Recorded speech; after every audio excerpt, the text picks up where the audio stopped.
Tidak ada papan penunjuk menuju desa itu. Bahkan jalan setapak yang kulalui terasa seperti sengaja dipelintir agar orang luar tersesat. Hutan bambu rapat berdiri di kanan kiri. Batang-batangnya saling bergesekan tertiup angin malam, menghasilkan bunyi berderit seperti gigi yang digesekkan perlahan. Udara Bali yang biasanya hangat terasa lembab dan berat, seolah paru-paruku dipaksa menghirup sesuatu yang telah lama terperangkap. Desa itu tidak besar, rumah-rumahnya tua, temboknya berlumut, dan atapnya menghitam oleh usia. Tak ada suara gamelan, tak ada tawa anak-anak, hanya bau dupa basi dan tanah basah. Saat aku melangkah masuk, beberapa warga menghentikan aktivitas mereka. Tatapan mereka kosong, bukan tatapan penasaran, melainkan seperti melihat seseorang yang sudah mati tapi belum sadar. Aku datang karena cerita tentang pesugihan yang tidak dicatat dalam lontar manapun, tentang dua sumur yang berdampingan, yang konon sudah ada sebelum pura-pura di desa ini dibangun. Orang menyebutnya sumur kembar, tapi tak ada yang berani menyebutnya keras-keras. Aku pertama kali mendengar kisah itu dari seorang lelaki tua di pasar malam Denpasar. Rambutnya tipis, kulitnya keriput, dan lidahnya, aku bersumpah, berwarna kehitaman, seperti pernah terbakar atau membusuk. Saat itu ia memanggil namaku tanpa pernah kuperkenalkan diri. Suaranya lirih, serak, dan berbau sirih. "Kalau kau ke Bali bukan untuk sembahyang," katanya, "jangan cari yang tersembunyi, apalagi sumur yang berpasangan." Aku seharusnya pergi, tapi manusia selalu kalah oleh rasa ingin tahu, terutama saat uang dan keputusasaan sudah menutup mata. Di ujung desa, setelah melewati kebun yang tak terurus, aku menemukannya. Dua lingkaran batu tua, berdampingan, hampir menyatu. Tak ada penutup, tak ada timba, hanya bibir sumur yang aus dan licin, seperti sering disentuh tangan basah. Di antara keduanya tumbuh pohon beringin kecil. Akarnya menjalar masuk ke celah batu, seakan ikut minum dari kedalaman gelap itu. Sumur kiri tampak biasa, airnya tenang, gelap kehijauan, memantulkan cahaya bulan dengan samar. Sumur kanan berbeda, airnya hitam pekat, tidak memantulkan apapun, bahkan bulan pun seolah menolak muncul di permukaannya. Aku merasakan sesuatu berdiri di belakangku. Seorang perempuan tua muncul tanpa suara.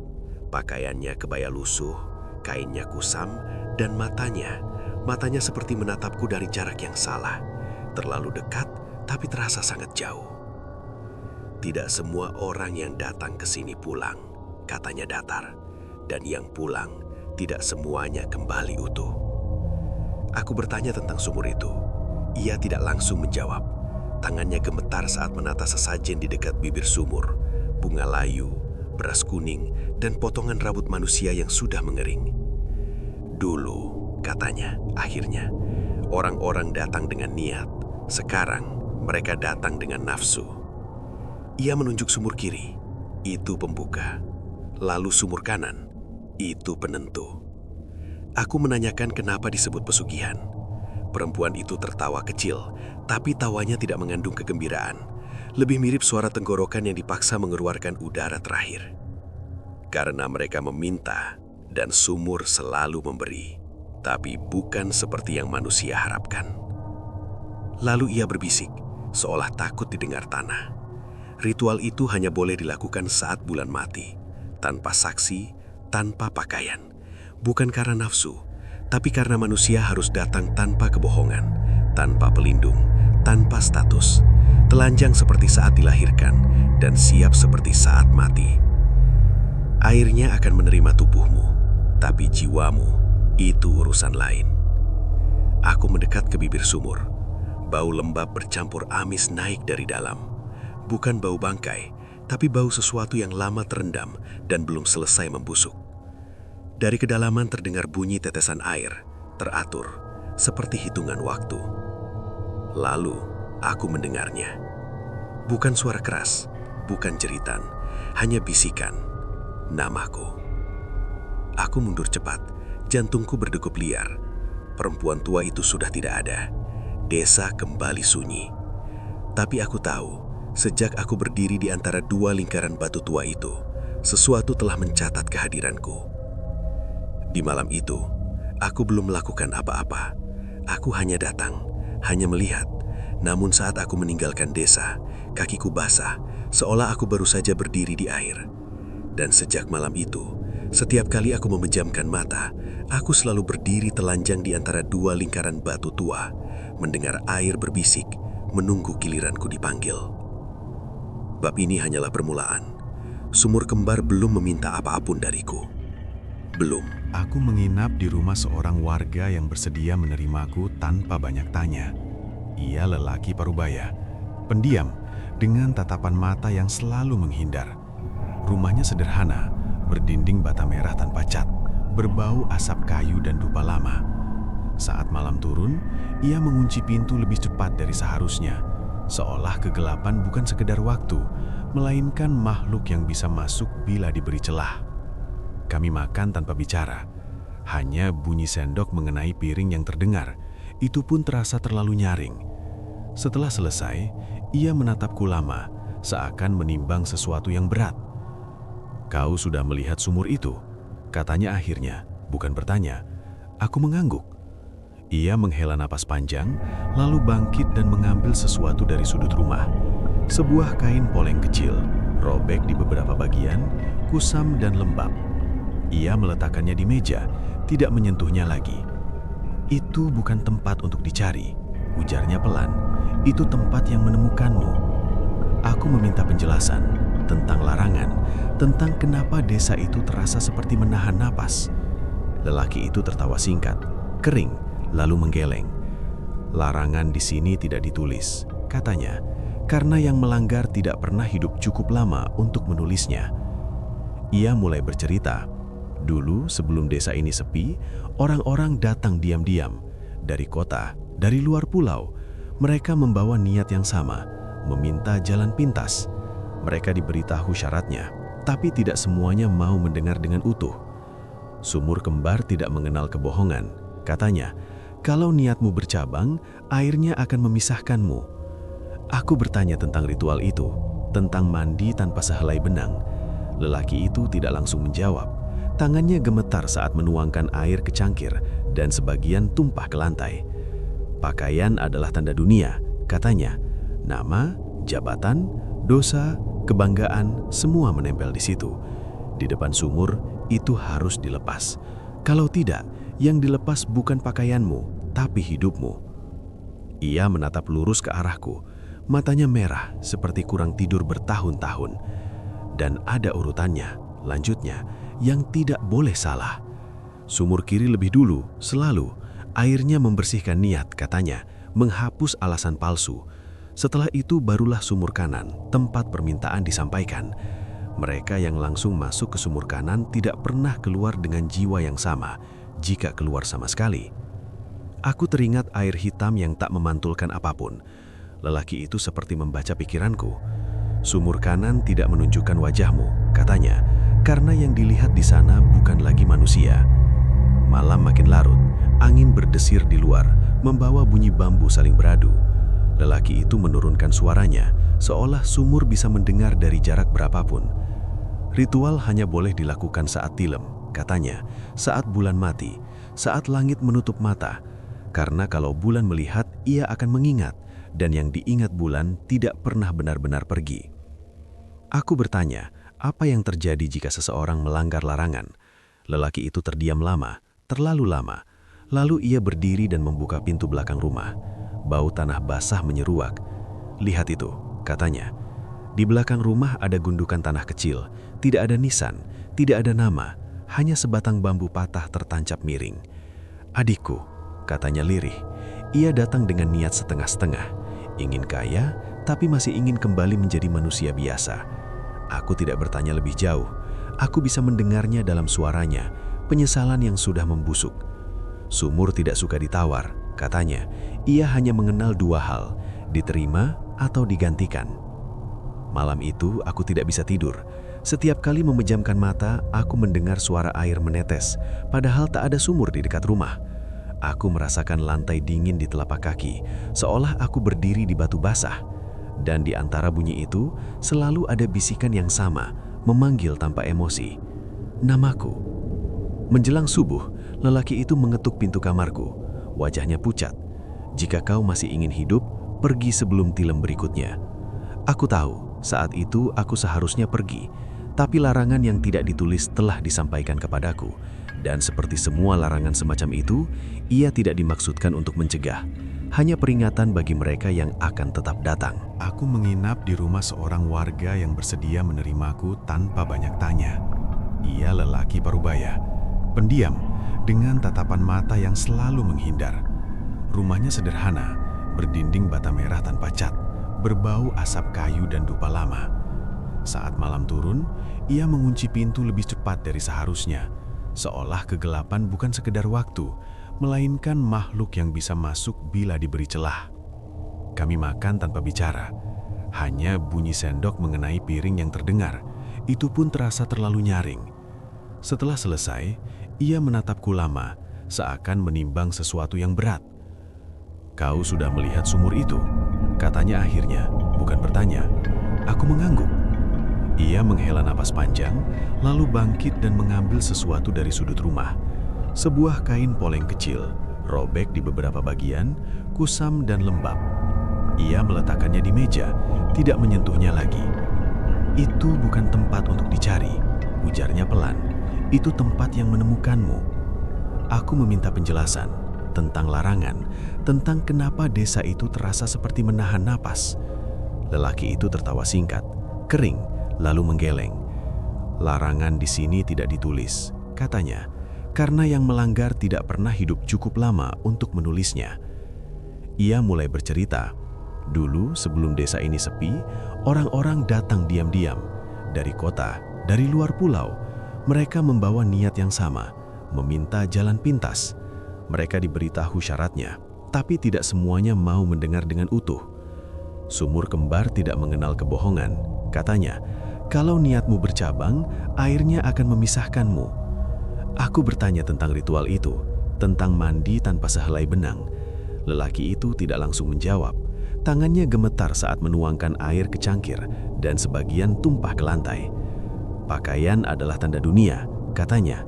"Nama, jabatan, dosa, kebanggaan, semua menempel di situ. Di depan sumur, itu harus dilepas. Kalau tidak, yang dilepas bukan pakaianmu, tapi hidupmu." Ia menatap lurus ke arahku. Matanya merah seperti kurang tidur bertahun-tahun. "Dan ada urutannya," lanjutnya, "yang tidak boleh salah. Sumur kiri lebih dulu, selalu. Airnya membersihkan niat," katanya, "menghapus alasan palsu. Setelah itu barulah sumur kanan, tempat permintaan disampaikan." Mereka yang langsung masuk ke sumur kanan tidak pernah keluar dengan jiwa yang sama, jika keluar sama sekali. Aku teringat air hitam yang tak memantulkan apapun. Lelaki itu seperti membaca pikiranku. "Sumur kanan tidak menunjukkan wajahmu," katanya, "karena yang dilihat di sana bukan lagi manusia." Malam makin larut, angin berdesir di luar, membawa bunyi bambu saling beradu. Lelaki itu menurunkan suaranya, seolah sumur bisa mendengar dari jarak berapapun. "Ritual hanya boleh dilakukan saat tilem," katanya, "saat bulan mati, saat langit menutup mata.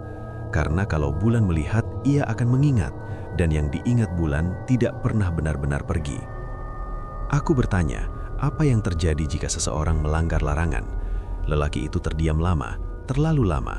Lalu ia berdiri dan membuka pintu belakang rumah. Bau tanah basah menyeruak. "Lihat itu," katanya. Di belakang rumah ada gundukan tanah kecil. Tidak ada nisan, tidak ada nama, hanya sebatang bambu patah tertancap miring. "Adikku," katanya lirih. Ia datang dengan niat setengah-setengah. Ingin kaya, tapi masih ingin kembali menjadi manusia biasa. Aku tidak bertanya lebih jauh. Aku bisa mendengarnya dalam suaranya, penyesalan yang sudah membusuk. "Sumur tidak suka ditawar," katanya. "Ia hanya mengenal dua hal, diterima atau digantikan." Malam itu aku tidak bisa tidur. Setiap kali memejamkan mata, aku mendengar suara air menetes, padahal tak ada sumur di dekat rumah. Aku merasakan lantai dingin di telapak kaki, seolah aku berdiri di batu basah. Dan di antara bunyi itu, selalu ada bisikan yang sama, memanggil tanpa emosi. Namaku. Menjelang subuh, lelaki itu mengetuk pintu kamarku. Wajahnya pucat. "Jika kau masih ingin hidup, pergi sebelum tilam berikutnya." Aku tahu, saat itu aku seharusnya pergi, tapi larangan yang tidak ditulis telah disampaikan kepadaku. Dan seperti semua larangan semacam itu, ia tidak dimaksudkan untuk mencegah, hanya peringatan bagi mereka yang akan tetap datang. Peringatan lelaki itu terus terngiang, tapi justru semakin menancap seperti paku yang dipukul perlahan. Semakin dipukul, semakin dalam. Tilam berikutnya masih beberapa malam lagi, namun sejak malam itu, keberadaanku di desa seperti tidak lagi sepenuhnya milikku. Pagi hari, aku mendapati kakiku selalu kotor lumpur, meski aku tidak keluar rumah. Di telapak kakiku ada bekas lembab yang tidak kering-kering, seperti baru diinjakan pada batu basah. Lelaki pemilik rumah tidak menanyakannya. Ia hanya membersihkan lantai dengan air garam dan membakar dupa lebih banyak dari biasanya. Menjelang sore hari ketiga, aku kembali ke sumur kembar. Bukan karena keinginan sadar, melainkan karena kakiku melangkah sendiri. Jalan setapak yang dulu terasa berkelok, kini terbuka lurus, seolah hutan bambu sengaja memberi jalan. Di sana, dua sumur itu menungguku dalam diam. Aku berdiri di antara keduanya cukup lama. Udara terasa lebih dingin, dan bau lembab itu kembali menusuk hidung. Aku mencondongkan tubuh ke sumur kiri terlebih dahulu, mengingat kata lelaki itu tentang urutan. Airnya tenang, gelap kehijauan, tapi saat aku menatap lebih lama, aku menyadari sesuatu yang membuat tengkukku meremang. Air itu tidak memantulkan wajahku dengan benar. Yang terlihat bukan diriku seperti di cermin, melainkan bayangan yang sedikit terlambat bergerak. Saat aku mengangkat tangan, bayangan itu baru menyusul sesaat kemudian. Matanya kosong, lebih dalam, seperti milik orang yang sudah terlalu lama tidak tidur. Aku menarik nafas dan uap tipis naik dari permukaan air, meski udara tidak dingin. Bau airnya aneh, tidak busuk, tapi juga tidak segar, seperti kain yang lama terendam lalu dikeringkan setengah hati. Aku berlutut dan menyentuhkan jari ke permukaan air. Hangat, bukan hangat karena matahari, tapi hangat seperti kulit manusia. Jari-jariku berdenyut, seolah ada aliran halus yang merambat masuk. Aku cepat menarik tangan, tapi rasa itu tertinggal, menjalar sampai pergelangan. Dari dasar sumur terdengar suara. Bukan percikan, bukan gema, lebih seperti seseorang menghela nafas di bawah air. Aku berdiri tergesa dan beralih ke sumur kanan. Entah kenapa, meski tahu larangannya, pandanganku tertarik ke sana seperti magnet. Airnya hitam pekat, menelan cahaya. Aku tidak bisa melihat kedalamannya, seolah sumur itu tidak berisi air, melainkan lubang kosong yang tak berujung. Aku menatap lama, dan di sanalah aku menyadari hal yang lebih menakutkan. Sumur kanan tidak hanya tidak memantulkan wajahku, ia juga tidak memantulkan bayanganku sama sekali. Seakan aku tidak pernah berdiri di sana. Jantungku berdentum keras. Aku melangkah mundur satu langkah, dan pada saat itu, suara itu terdengar lagi. Kali ini lebih jelas. Bukan dari dalam sumur kiri, bukan pula dari sumur kanan, melainkan dari keduanya. Suara nafas, lebih dari satu, berat, basah, seperti dada yang lama terendam lalu dipaksa bernafas kembali. Aku merasa kulitku merinding, bulu kudukku berdiri tanpa aba-aba. Lalu suara itu berubah, bisikan. Namaku disebut, bukan dengan nada memanggil, tapi seperti memastikan, seolah mereka sedang mencocokkan sesuatu. Aku menoleh cepat ke sekeliling. Tidak ada siapa-siapa, tapi aku merasakan kehadiran di sekitarku, berdiri di balik bambu, di balik pohon, di balik udara itu sendiri. Bukan mengintai, melainkan menunggu. Aku tersadar akan satu hal. Sumur-sumur ini bukan tempat permintaan dimulai. Ini tempat pemeriksaan. Sumur kiri menguji niat, sumur kanan menghapus sisa-sisa kemanusiaan. Dan aku sudah berdiri terlalu dekat terlalu lama. Saat aku berbalik untuk pergi, kakiku terpleset, lututku menghantam batu, dan rasa nyeri menyebar. Darah menetes, satu tetes, jatuh tepat di bibir sumur kiri. Airnya beriak sedikit, dan untuk sesaat, sangat singkat, aku melihat sesuatu muncul di permukaannya. Wajah-wajah, banyak, bertumpuk, saling tumpang tindih. Mata mereka terbuka, mulut mereka terkatup rapat seperti ditahan. Aku menjerit dan mundur tersandung, jatuh duduk di tanah basah. Saat aku menatap kembali, air itu kembali tenang, seolah tidak pernah terjadi apa-apa. Aku pulang dalam keadaan gemetar. Malam itu, saat aku mencoba membersihkan lukaku, aku menyadari darah di kakiku tidak berwarna merah sepenuhnya. Ada seburat dakap, seperti tercampur lumpur tua. Dan saat aku menutup mata untuk tidur, aku merasakan sesuatu yang lebih buruk dari bisikan. Aku merasakan air. Bukan di kulitku, tapi di dalam dadaku. Seolah paru-paruku sedang belajar bernafas seperti sesuatu yang bukan manusia. Bab ini membuat satu hal menjadi jelas bagiku. Sumur-sumur ini telah mengenaliku. Dan pengenalan itu jarang berakhir tanpa kelanjutan. Perubahan itu tidak datang dengan ledakan. Tidak ada suara gaib atau penampakan besar yang menandai awalnya. Justru sebaliknya, semuanya terasa terlalu wajar, terlalu mudah, hingga aku sempat berpikir bahwa mungkin inilah yang disebut keberuntungan. Pagi itu, aku menerima telepon dari nomor yang tidak kukenal. Seseorang menyebut namaku dengan nada ragu, lalu menawarkan pekerjaan yang tak pernah kuajukan. Bayarannya besar, waktunya singkat, dan syaratnya hampir tidak ada. Aku hanya perlu datang, menandatangani beberapa berkas, lalu uang itu masuk ke rekeningku seperti air menemukan celah. Hari berikutnya, uang lain menyusul. Hutang lama yang kupikir sudah hangus, tiba-tiba dilunasi. Seorang kenalan lama muncul membawa peluang usaha, bersikeras mengajakku bergabung, seolah aku adalah satu-satunya orang yang ia percaya. Semua terjadi tanpa aku meminta.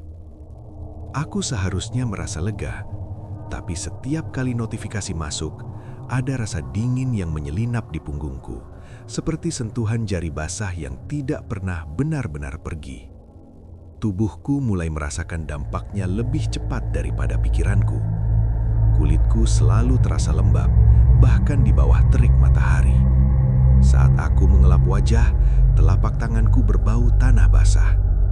Kuku-kuku menggelap, terutama di bagian pangkal, seperti terus-menerus terendam air kotor.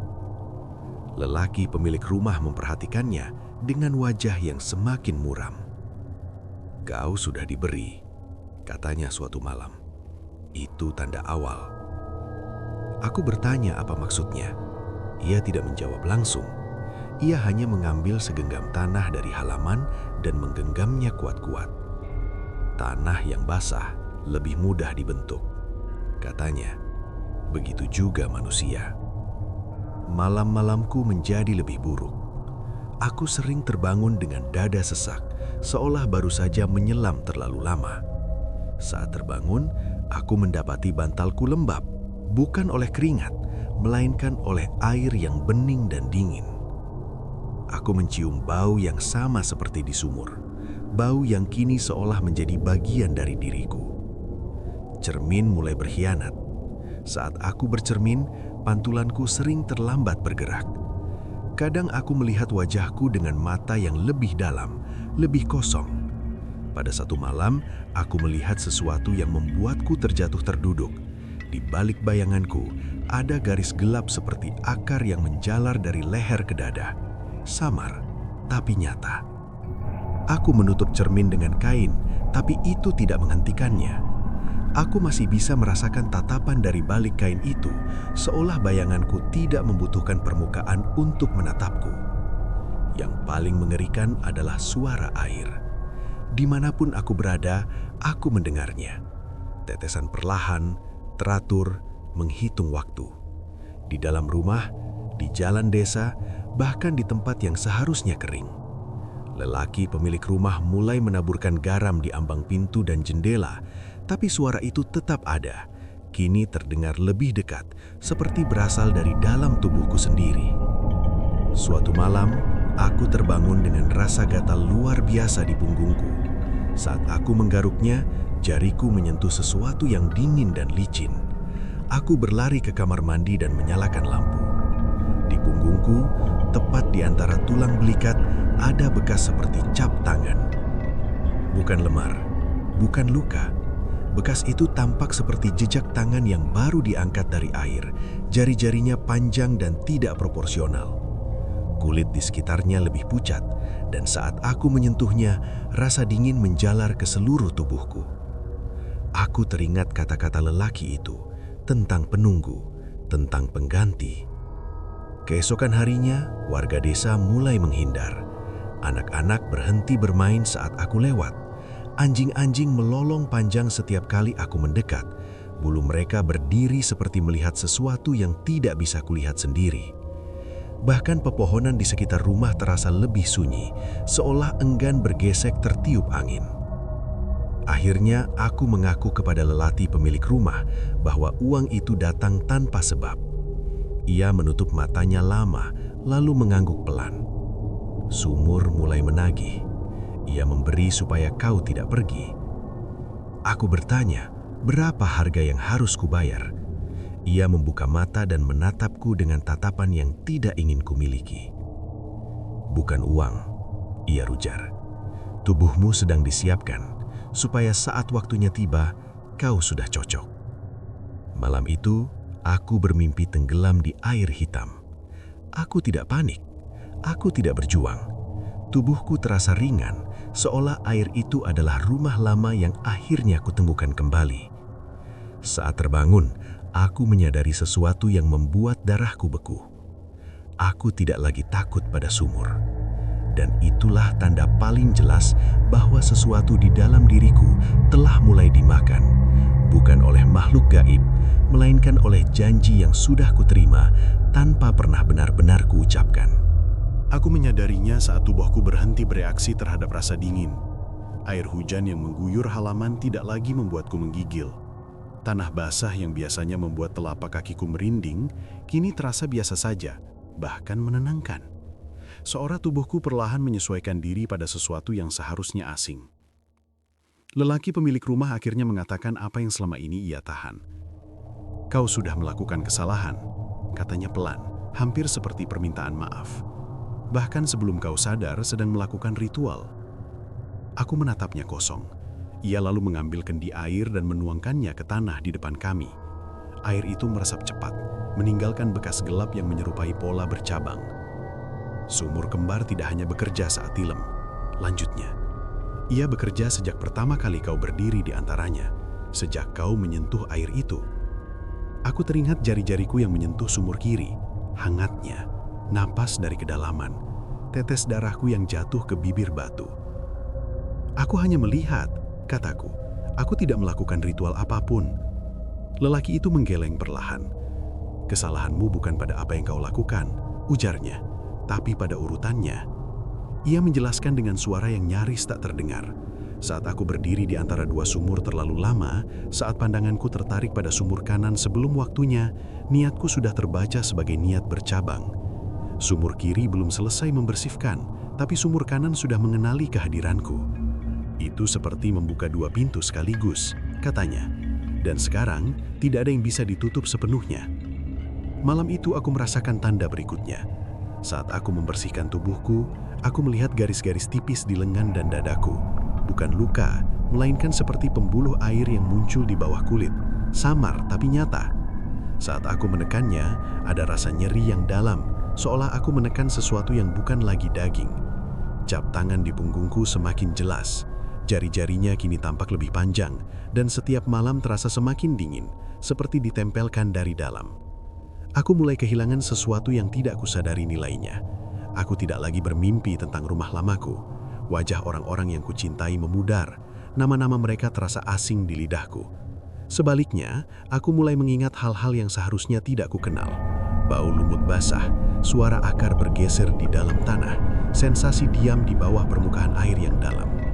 Sumur mulai memanggil, bukan lewat bisikan, melainkan lewat tubuhku sendiri. Kakiku sering bergerak ke arah hutan tanpa kusadari.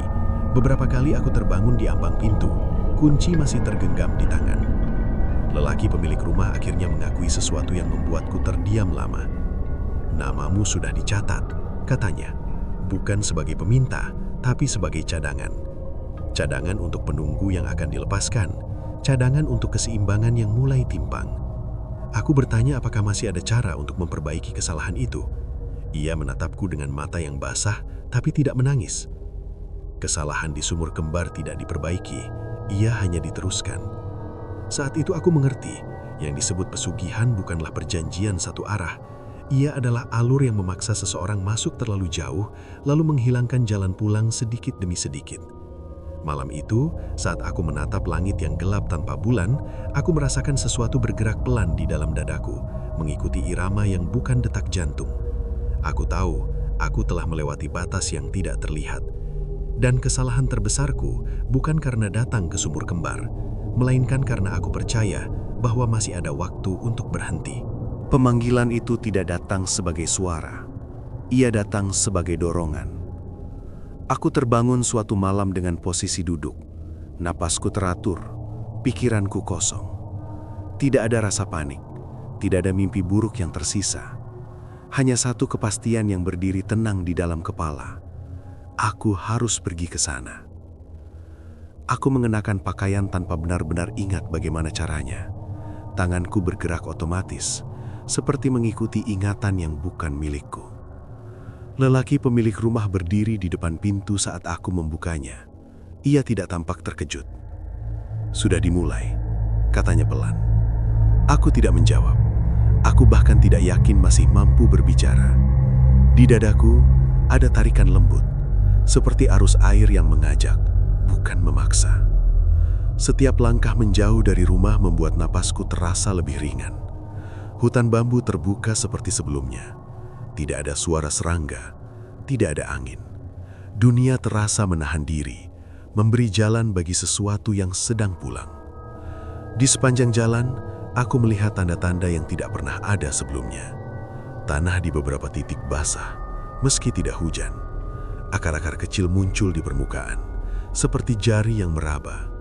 Di kejauhan, samar-samar terdengar suara air, bukan menetes, melainkan mengalir pelan mengikuti langkahku. Aku berhenti mendadak.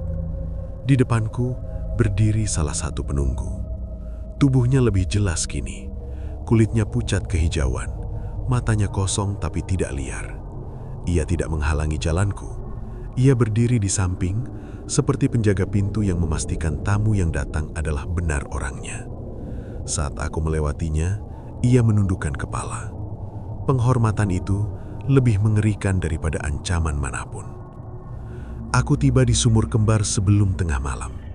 Udara di sekitarnya terasa lebih berat, seolah napas pun harus meminta izin.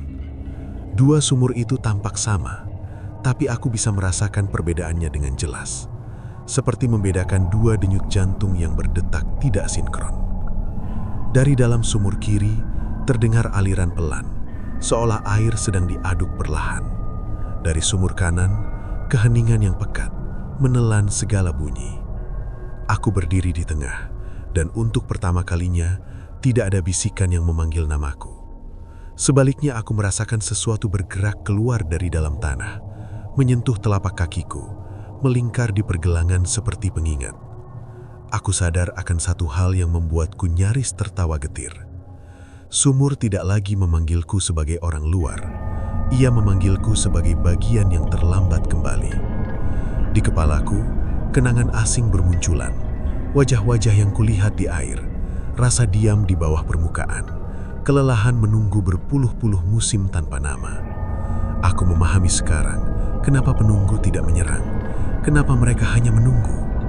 Menunggu bukan hukuman, menunggu adalah fungsi. Dari balik bambu, bayangan-bayangan muncul satu persatu. Para penunggu berdiri membentuk setengah lingkaran, menjaga jarak. Tidak ada ancaman di mata mereka, hanya pengakuan. Aku merasakan dadaku bergetar, bukan oleh ketakutan, tapi oleh sesuatu yang mendekati kepastian. Seperti seseorang yang akhirnya mengerti kenapa ia selalu merasa asing di dunia sendiri. Saat itu aku tahu, pemanggilan ini bukan untuk ritual. Ritual hanyalah bentuk luar yang dipahami manusia. Yang sebenarnya terjadi adalah pengembalian, dan sumur kembar sedang memastikan bahwa aku datang dengan kaki sendiri, agar saat aku tinggal nanti, Tidak ada yang bisa disebut sebagai paksaan. Malam itu belum mencapai puncaknya, tapi aku tahu waktuku semakin menipis. Pemanggilan oleh sumur kembar tidak lagi berupa ajakan halus. Ia berubah menjadi tekanan, seperti air yang terus naik perlahan di dalam ruang tertutup. Tidak menyakiti, tapi tidak memberi ruang bernapas. Lelaki pemilik rumah akhirnya menyusulku ke hutan. Langkahnya berat, seolah setiap meter mendekat ke sumur adalah pengkhianatan terhadap dirinya sendiri. "Masih ada satu jalan," katanya dengan suara parau. "Bukan untuk membatalkan, tapi untuk menunda." Aku menoleh padanya. Di wajahnya, aku melihat ketakutan yang murni. Bukan untuk dirinya, melainkan untuk apa yang akan kulakukan. Sumur kembar selalu menuntut keseimbangan. Lanjutnya, jika satu jiwa akan tinggal, satu jiwa lain harus dilepaskan. Aku mengerti sebelum ia selesai bicara. Ritual penukaran. Bukan ritual yang diajarkan, melainkan yang diwariskan secara diam-diam. Yang tidak dicatat karena tak seorang pun ingin mengaku pernah melakukannya. Untuk membebaskan satu penunggu, harus ada pengganti yang datang dengan niat utuh. Bukan dipaksa, bukan ditipu. Datang dengan kesadaran penuh bahwa ia menyerahkan dirinya. Dan jika tidak ada, tanyaku meski aku sudah tahu jawabannya. Sumur akan memilih sendiri, katanya. Biasanya orang terdekat. Aku menutup mata. Wajah-wajah melintas di pikiranku. Orang-orang yang sempat datang, yang kini mungkin sudah dicatat sebagai kemungkinan. Aku merasakan beban itu menekan dadaku lebih kuat dari sebelumnya. Malam semakin gelap.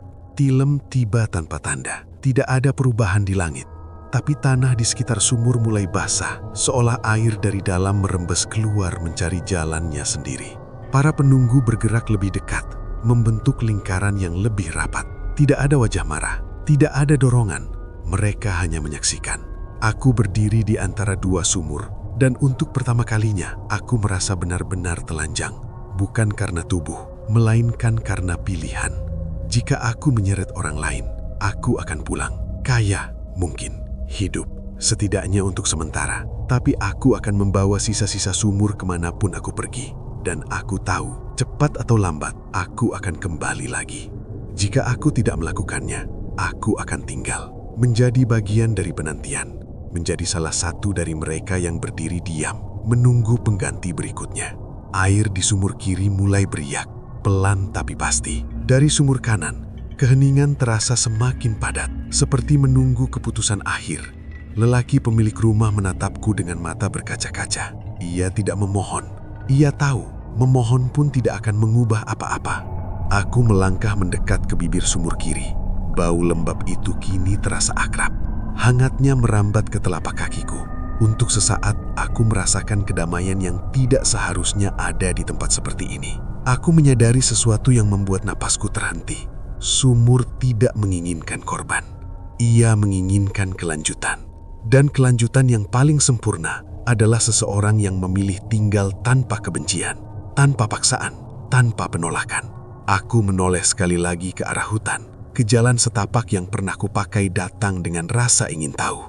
Jalan itu kini tampak jauh, seperti kenangan orang lain.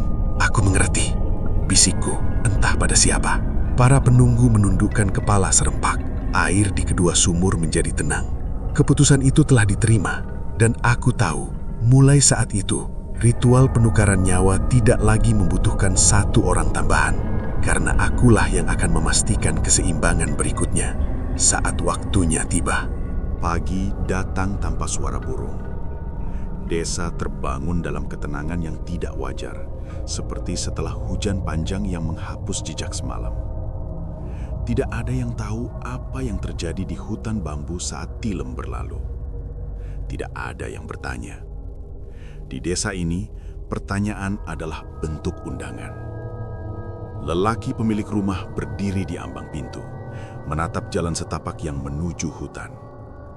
Ia tahu aku tidak akan kembali. Anehnya, tidak ada kesedihan di wajahnya, hanya kelelahan yang dalam, seperti seseorang yang akhirnya bisa berhenti berjaga. Ia membersihkan kamar yang kutinggali.